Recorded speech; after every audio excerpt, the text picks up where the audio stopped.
Little Siren, your recent letters have saddened me deeply. I was oblivious to the horrific treatment inflicted upon you in confinement. It was a grave injustice and a stain upon the Roman state.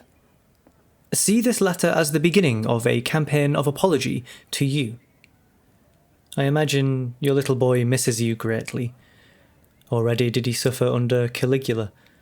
The cruelties perpetuated to him and yourself will not continue under me. I have sent for transport to bring you back to Rome. The Senate has decreed with me that your name is to be exonerated and all charges of treason dropped. All that is left is to throw you a celebration, to welcome you home at long last.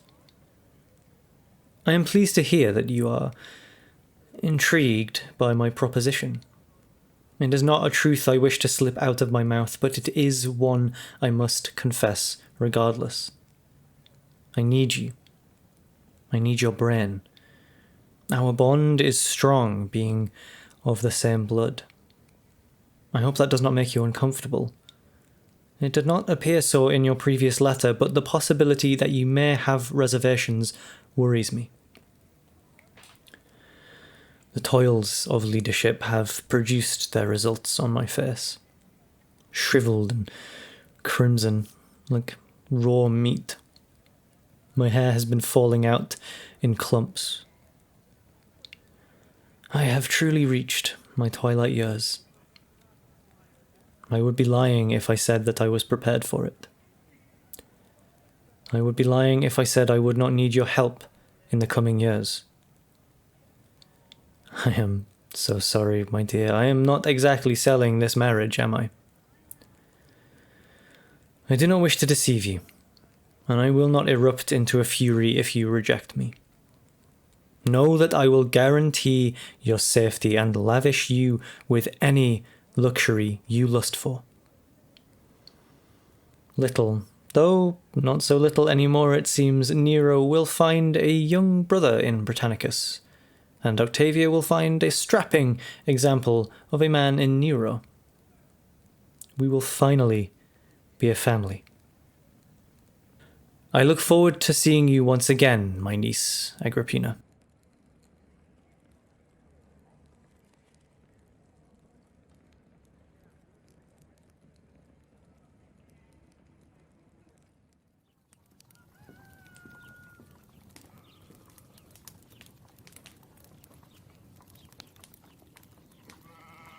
My lamb. Dearest uncle, words cannot convey the joy that overflows my heart as I read your words. When the Praetorian brought the news to this desolate island, Nero and I jumped with glee. You are correct. He is no longer such a little creature, but he will always be my little boy. You absolutely must watch him at his poetry recitals. He possesses immense talent, so much so that I believe he will be remembered as the next Virgil for centuries to come. Did I mention he also plays the fiddle and flute? Such prodigy! I cannot be more proud of him. I imagine he could teach Britannicus to be in touch with his creative side a little, and Octavia will fall in love with his verse. Naysayers will often cry out that such things are for children, that Nero should read about the art of war, rather than the art of rhetoric. I chuckle at such frivolous remarks. Times have changed.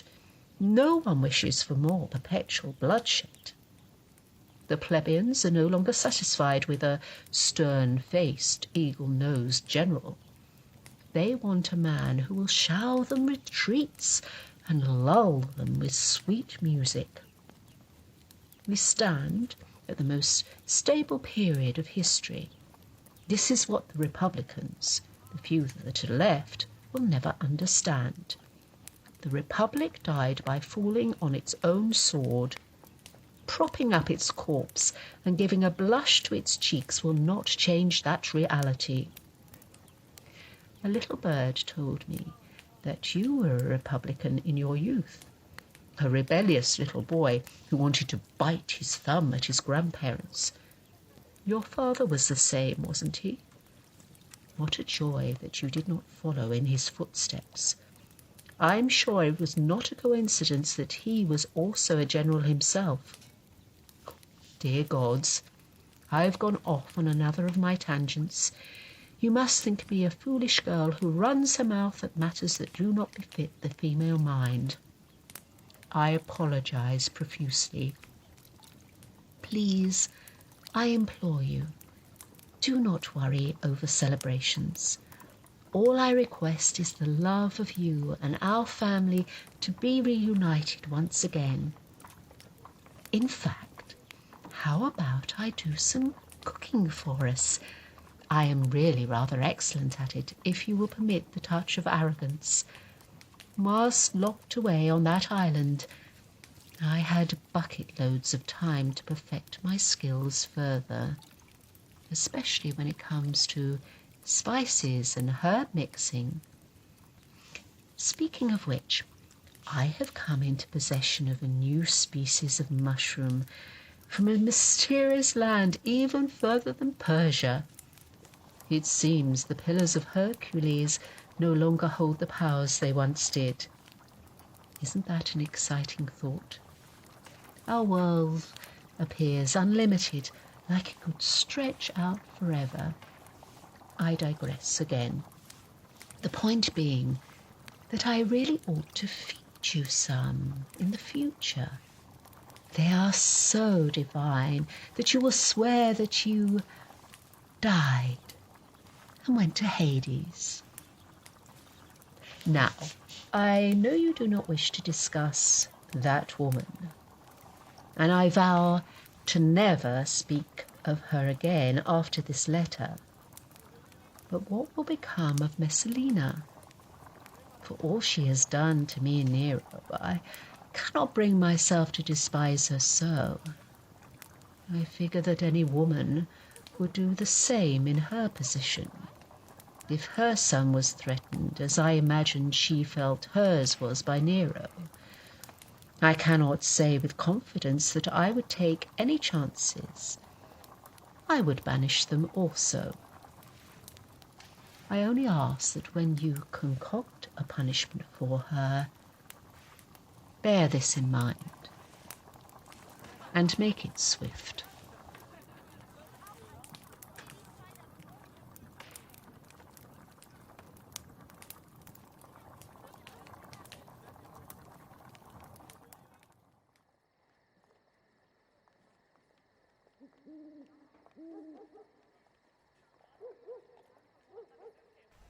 Dearest Claudius, I am afraid that I still can barely write my name, let alone a full letter, but Pallas was kind enough to jot this down for me. He's a good 'un, isn't he? No, he did not put that in himself. You know, I often think about what could have been had things been different. I'm not alone in that train of thought, I know, but there is reason it is so common amongst people. I have taken you inside of me many times over the years. I have kept you warm during the coldest of days, and listened to those scribbles of yours with the words I had to ask the meaning of every time. You never laughed at me. In fact, you loved my curiosity. I think you were just happy that someone was actually willing to listen to you, even if you had paid them. I won't lie. When you first came to me, with your head that would not stop flinching and your lame leg, I was repulsed, and believed your soul was as foul as your looks. You showed me otherwise. You changed me for the better, Claudius, and I will forever be grateful to you for that. It became harder and harder to take your money, though I never said no, because a girl's got to eat after all. If you weren't what you are, and I wasn't what I am, maybe we could have been married, had children.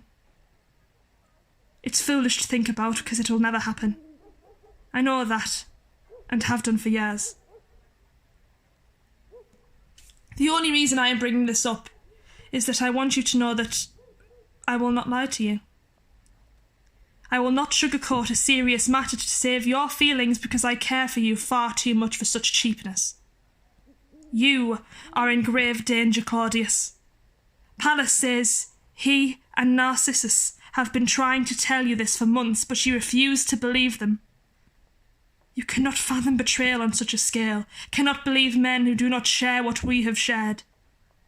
Pallas pleads with me that I am the only one who can show you the truth, to make you realize that what you cherish is well and truly dead, and you can either fight back or allow it to destroy you. You may allow yourself to do that, but I never will. I am sure you have understood who I am referring to. Messalina. She has openly married your own consul, Gaius Silius. She hasn't even made an effort to hide it. The whole city knows because they have both thrown an extravagant festival at the villa that you put under guard. I do not know or understand where she suddenly got the nerve, but she has overstepped the boundary. There is no going back from this, Claudius. Even if you forgive and take her back, which I know is a big risk, then you will be confirmed as the fool everyone has suspected of you to be this whole time.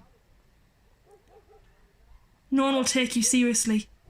They will remember you as the cuckold who allowed his wife to start a revolution. All these years you have worked so hard to get to where you are now, Claudius. You have watched those you love tortured and murdered for the amusement and greed of those in power. You spent your whole life hiding in trees whilst the wolves tear each other apart. Do not throw it all away for a woman who has destroyed all trust that a sane human being can ever hope to place. I don't care how you do it, but get rid of her. Now. Even if you have no choice but to kill her, you must do something. If you can't do that for yourself, then please do it for me. I cannot bear to see this happen to you, and I must take that one and only selfish request. All my love, Calpurnia.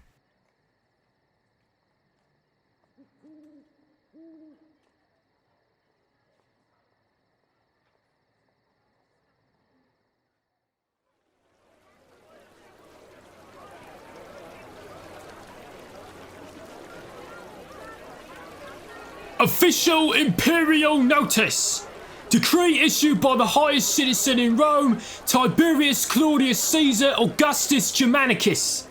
It is decreed that the former Empress Valeria Messalina is a traitor to the state and is guilty of colluding with revolutionaries to assassinate and overthrow our beloved leader. She has been arrested and confined until further notice. A bounty of 10,000 sesterces is to be paid for any information on all suspicious activities attributed to her associates who may have eluded arrest. We thank you for your loyalty and courage in the face of treason. Hail Caesar!